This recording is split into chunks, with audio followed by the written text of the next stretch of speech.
Oke, terkait altcoin season. Jadi banyak sekali pertanyaan terkait altcoin season ini. Nah, di sini saya mau recommended salah satu altcoin yang menurut saya bakal hype nanti, yaitu BRN Metaverse Token. Yang membuat saya untuk mengoleksi BRN Metaverse Token ini adalah burningnya atau pembakarannya. Dalam 80 hari ke depan, teman-teman, dia akan bakar 90% dari supply-nya. Bahkan berita menarik ini sudah diangkat oleh Bitcoin.com. Ya, ini news besar dan kita tahu bersama Bitcoin.com ini adalah media besar juga, teman-teman. Untuk di tokenomics-nya saja, teman-teman, ini sudah di-prepare 88% dari awal ya untuk di-burn ya, sedangkan liquidity 2%, teman-teman, stack 4%, teman-teman, dan 5% untuk pay to earn ya, karena kita tahu base dari token ini atau project ini adalah GameFi. Kira-kira seperti itu, teman-teman ya, sedangkan marketing di sini hanya 1%. Bahkan di official Twitternya di 22 jam yang lalu mereka baru saja mempublish ya atau membuat announcement terkait pembakaran ini yang membuat sisa supply-nya tinggal 30 juta koin. Buat kalian semuanya yang ingin beli koin ini dan ingin dapat bonus, silakan daftar Maxi Exchange dengan menggunakan link di deskripsi dan beli langsung ya, kira-kira seperti itu. Halo teman-teman semua, welcome back to this channel. Balik lagi di sini dengan saya seperti biasa. Oke teman-teman, sebelum kita masuk, saya pengen ngucapin dulu ya buat teman-teman yang merayakan Imlek, selamat merayakan tahun barunya. Shinen Kuaile ya teman-teman, Gong Shifache buat kalian semua. Dan buat teman-teman yang lagi kurang enak badan atau misalkan lagi sakit, saya doain semoga cepat sembuh supaya kita bisa trading dan trading bareng lagi. Dan saya juga berharap teman-teman semua sukses terus ke depannya, amin. Ya, hari ini beritanya lagi rame banget teman-teman. Di sini banyak banget yang munculkan berita terkait halving Bitcoin ya. Ini sebentar lagi teman-teman, menunggu waktu. Bulan April ini udah deket, sekitar 2 bulanan lagi ya halving Bitcoin ini bakalan terjadi. Oke, tapi di sini sebelum kita masuk ke beritanya, seperti biasa saya bakalan ngasih dulu update tentang market kripto untuk hari ini ya teman-teman. Di sini untuk kapitalisasi pasar kripto global saat ini mencapai 1,81 triliun dolar, teman-teman. Ini meningkat 0,81% selama hari terakhir. Kemudian volume pasar kripto total selama 24 jam terakhir ini adalah 47,72 miliar dolar. Ini meningkat 18,94%, hampir 19%, teman-teman. Dan juga untuk volume total di DeFi saat ini adalah 4,61 miliar dolar atau itu senilai 9,67% dari total volume pasar kripto di satu hari terakhir. Dan kemudian untuk stablecoin juga di sini sekarang angkanya 42,7 miliar dolar yang merupakan 89,47% dari total volume pasar kripto di 24 jam terakhir. Di sini dominasi Bitcoin meningkat ya teman-teman, di satu hari terakhir ini sudah naik ke 52, hampir 52,5%. Di sini naiknya 0,33% dari hari kemarin. Dan kalau kita ngelihat di sini Bitcoin terbang jauh teman-teman. Di sini Bitcoin sudah dijual di angka 48.100-an dolar. Di sini meningkat selama 7 hari terakhir ini meningkat 12,61%. Ini kenaikan yang signifikan ya teman-teman. Kalau kita ngelihat di sini Bitcoin direncanakan sih sebelum halving ya, itu nanti mungkin sekitar 50 ribuan teman-teman. Tapi di sini untuk 24 jam terakhirnya Bitcoin mengalami koreksi sebesar 0,6% dan juga untuk satu hari terakhir ada koreksi di 0,15%. Dan untuk Ethereum di sini tetap masih asik bermain sudah 2 hari ini ya di 2.500-an dolar teman-teman. Di sini ada kenaikan 8,99% atau 9% hampir ya di satu minggu terakhir ini. Dan untuk di 24 jam terakhir atau satu hari terakhir ini ada koreksi di 1,15% ya teman-teman. Dan di sini kalau kita ngelihat altcoin yang lain seperti Solana ini ada koreksi juga di hari terakhir ini 24 jam terakhir 3,5% koreksinya. Tapi secara satu pekan terakhir dia naik hampir 10% teman-teman. Di sini harganya dijual di angka 105 dolar ya teman-teman, hampir 106. Dan untuk XRP sendiri masih stabil di setengah dolaran. Di sini kita harapannya sih bisa mencapai 0,8 dolar ya di akhir bulan ini. Walaupun di satu pekan terakhir ini ada kenaikan 3,5%, tapi di satu hari terakhir dia ada koreksi hampir 1% juga. Di sini 0,84%. Dan untuk selanjutnya ya, saya mungkin bakal update sedikit tentang Shiba. Di sini kalau kita ngelihat Shiba naiknya hampir 4,5% ya di satu pekan terakhir. Tapi tetap di satu hari terakhir juga ada koreksi 1,3%. Dan untuk koin favorit di sini teman-teman seperti Arbitrum, di sini kenaikannya cukup signifikan ya. Di satu pekan terakhir ini ada kenaikan 10,8% dan di satu hari terakhir ini ada koreksi 2,85%. Sekarang harga Arbitrum dijual 1,94 dolar. Ini 2 hari lalu masih dijual 1,98, hampir di 2 dolar teman-teman. Saya berharap sih memang tutup bulan ini semoga bisa di 2 dolar untuk Arbitrum sendiri. Oke, kita ngelihat di sini secara overall pasar di sini lagi hijau teman-teman, grafiknya lagi bull run ya teman-teman di bulan ini. Ya tentunya saya ucapkan happy cuan ya buat kalian semua yang sudah cuan dari sini, yang sudah take profit. Tapi saya sarankan teman-teman ya, kalau untuk take profit kalau bisa jangan diambil semua, karena untuk nantinya ke depannya teman-teman bisa buyback. Oke teman-teman, sebelum kita masuk ke pembahasannya, saya pengen disclaimer dulu.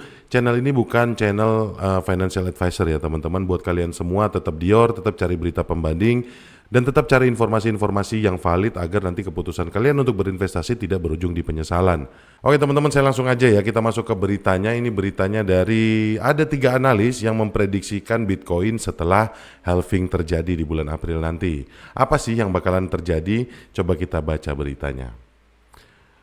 Oke teman-teman, di sini ada yang pertama analisa dari Clem Chambers ya. Dia di sini CEO salah satu online blockchain yaitu EDVFN teman-teman. Dia memandang halving sebagai perubahan mendasar dalam lanskap Bitcoin, menggambarkannya sebagai kekuatan abadi yang diatur oleh prinsip bahwa kode adalah hukum atau code is law. Chambers menekankan independensinya dari campur tangan manusia. Meskipun mengakui tren historis dari halving sebelumnya yang memicu lonjakan harga vertikal, ia mencatat adanya pergeseran dalam dinamika pasar saat ini dengan peningkatan efisiensi dalam memasukkan event-event tersebut ke dalam dinamika harga Bitcoin. Saya lumayan setuju ya dengan pernyataan dari Clem Chambers ini. Memang benar ya, untuk pola atau dinamika pasar saat ini pergerakannya tidak semata-mata melalui supply and demand lagi teman-teman. Jadi ada beberapa faktor ya untuk meningkatkan demand sendiri di pasar teman-teman. Contohnya seperti layer 2, mungkin banyak sekarang koin-koin atau token untuk meningkatkan efisiensi, mereka meluncurkan atau mereka mengimplementasikan layer 2. Dan juga ada sistem burning ya teman-teman, atau pembakaran token. Itu mungkin salah satu pergeseran dinamika pasar yang kita rasakan sekarang ya. Oke, kita lanjut lagi ya. Di sini yang kedua ada analisanya dari Taras Kulik. Taras Kulik ini adalah CEO sekaligus pendirinya Sunnyside Digital teman-teman. Dia memberikan insight yang sedikit berbeda pandangannya dengan fokus pada potensi tantangan bagi penambang berbiaya lebih tinggi karena peningkatan biaya input yang terkait dengan halving. Kulik juga mengantisipasi gelombang merger dan akuisisi di industri, memperkirakan konsolidasi dan pematangan pasar. Prediksinya mencakup harga Bitcoin yang berkisar antara 60.000 dan 100.000 pada akhir tahun, dipengaruhi oleh pola harga historis yang terkait dengan halving sebelumnya. Di sini kalau saya mau ngelihat ya, prediksinya antara ini, saya juga yakin banget di sini untuk 7 bulan sampai 8 bulan ke depan pasca halving Bitcoin bisa 100 hingga 300% teman-teman kenaikannya. Kalau kita ngelihat di sini angka yang masuk akal ya, di sini Bitcoin berkisar antara 60.000 sampai 100.000. Tapi kalau menurut saya pribadi untuk akhir tahun 2024 ini saya yakin Bitcoin bakalan berada di atas $100.000 teman-teman harga jualnya. Oke, kita lanjut ke yang ketiga ya teman-teman. Di sini ada Rishab Gupta, di sini Direktur Operasi TDFI. Di sini dia menyampaikan catatan skeptisismenya, menyoroti dinamika perubahan pasar. Gupta mengantisipasi penyimpangan dari siklus pasar 4 tahunan tradisional dan menghubungkan pergeseran ini dengan meningkatnya kepercayaan dan keterlibatan para pelaku institusi. Dia berpendapat bahwa pelepasan Bitcoin yang sebelumnya tidak diperdagangkan, yang disimpan dalam dompet, mungkin memberikan dampak yang lebih besar dibandingkan halving itu sendiri. Meskipun Gupta menahan diri untuk tidak membuat prediksi harga tertentu, ia memperkirakan fase bullish lainnya pasca halving bulan April dengan Bitcoin melampaui level tertinggi sebelumnya di $69.000. Oke, di sini jadi Gupta sendiri ini memprediksikan walaupun tidak signifikan, tapi yang jelas dia bakalan mencapai new ATH ya, atau di atas ATH sebelumnya, di atas $69.000.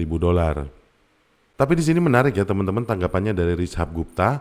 Di sini Gupta menggarisbawahi meningkatnya kepercayaan dan keterlibatan para pelaku institusi. Dan di sini menariknya adalah para pelaku institusi ini sudah terlibat ya di sini dan tidak seperti dulu lagi yang cuma disimpan di dompet, yang kalau dulu ya aset-aset ini dibeli oleh para investor kemudian disimpan di dompet. Contohnya seperti Bitcoin ini dibeli kemudian disimpan di dompet aja, nggak diapa-apain. Jadi nunggu sampai nanti dia panen dengan jumlah yang besar. Tapi sekarang ini kan ada pergeseran teman-teman. Contohnya beberapa tahun terakhir ini sudah masuk di dalam derivatif teman-teman. Jadi di sini, jadi yang tadinya investor memang bisa langsung trading di derivatif teman-teman, trading Bitcoin ya.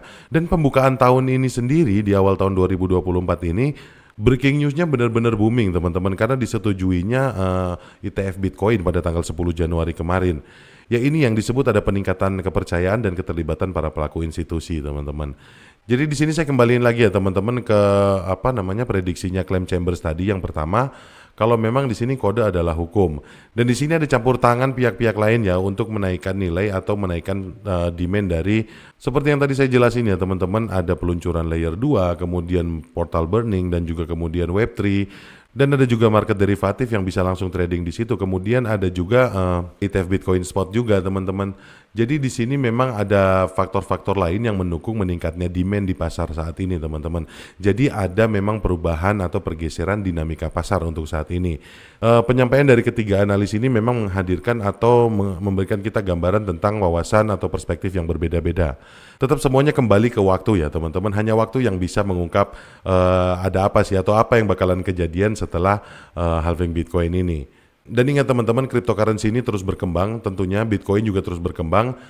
Surprise, kejutan selalu bakal ada di depan mata kita. Jadi kita nggak tahu nih, hari ini sudah terjadi ini misalnya, besok apalagi yang bakal kejadian kita nggak pernah tahu. Makanya di cryptocurrency ini tidak ada satupun prediktor atau analis yang bisa menebak, memprediksikan cryptocurrency secara tepat teman-teman ke depannya. Karena di sini banyak banget kejutan, banyak banget yang kita tidak tahu tiba-tiba menyimpang, banyak banget yang sudah diprediksikan itu tapi tiba-tiba ada momen yang lain yang bisa merubah atau membelokkan dinamika pasar. Kira-kira seperti itu ya teman-teman. Mungkin segini aja yang bisa saya sampaikan di video kali ini. Sekali lagi terima kasih banyak buat teman-teman yang sudah like video ini dan subscribe channel ini. Dan jangan lupa teman-teman tetap dior, tetap cari berita pembanding. Dan jangan sampai nanti keputusan kalian untuk investasi berujung di penyesalan. Dan sampai ketemu lagi ya teman-teman di video-video yang selanjutnya. Bye.